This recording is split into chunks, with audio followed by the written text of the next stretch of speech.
আজ নিয়ে এলাম বাদাম ছাপা, একেবারে ঘরোয়াভাবে তৈরি এই বাদাম ছাপা। আর বাদাম ছাপা খেতে এমন কারণ নেই যে ভালো লাগে না, ছোট থেকে বড় সবাই এটা পছন্দ করে। তাহলে চলুন আজকের বাদাম ছাপা বানিয়ে নেওয়া যাক। প্রথমে আমি এখানে 1 বাটি চিনি নিয়েছি, আর চিনিটা কিন্তু একেবারে লো ফ্লেমে অনবরত নাড়াচাড়া করে এই শিরাটা বের করে নিতে হবে। আর চিনির মধ্যে কিন্তু কোনো জল দেওয়া যাবে না, চিনিটা যতক্ষণ না গলে পুরো জল হয়ে যাচ্ছে কিন্তু অনবরত নাড়াচাড়া করে যেতে হবে। আর এটা একেবারে গলে পুরো শিরা তৈরি হয়ে যাবে, আর তবে তলাটা কিন্তু ধরে যাবে না। আর এভাবে যখন পুরোটাই শিরাতে পরিণত হবে, মানে একদম জাল দিতে দিতে একটা চিটচিটে ভাব চলে আসবে, ততক্ষণ কিন্তু আপনাদের অনবরত এইভাবেই নাড়াচাড়া করতে হবে। আর এই মানে বাদাম ছাপাটা কিন্তু আমরা সচরাচর মেলাতেই কিনে খেয়েছি, আর এখন সম্ভবত দোকানেও পাওয়া যায়, কিন্তু দোকানেতে কিন্তু এত ভালো বানায়ও না, একেবারে বাদাম কম আর চিনি বেশি। তবে আমি ঘরোয়াভাবে বানাচ্ছি তো তাই জন্য বাদামটা তো বেশিই দিয়েছি। তবে যখন চিটচিটে চলে আসবে তখন কিন্তু বাদামটা মিশিয়ে নিতে হবে, আর তখন আর কিন্তু বেশিক্ষণ জাল দেওয়া যাবে না।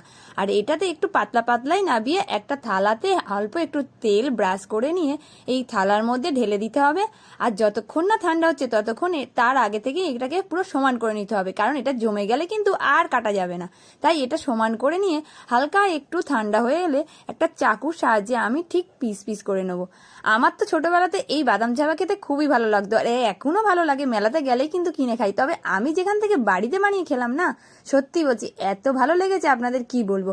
একেবারে বাদামের ঠাসা আর চিনিতে অতটা ভালো লাগছে যতটা না চিনি আছে, তার চিনির যেহেতু পরিমাণটা খুবই কম, আর বাদামটা ভালো, যতবারই কামড় মারি পুরোটাই মুখে বাদাম পড়ে। আমার তো খুবই ভালো লাগছে, আপনারা কিন্তু এভাবে একবার বানিয়ে দেখবেন। আর সময় কিন্তু বেশি লাগে না, একেবারে অল্প সময়।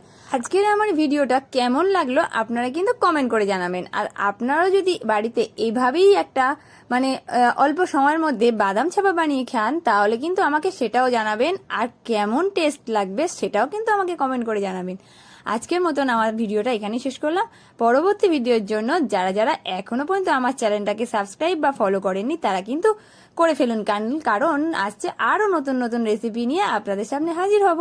আজকের মতন টাটা, আপনারা সুস্থ থাকবেন, ভালো থাকবেন।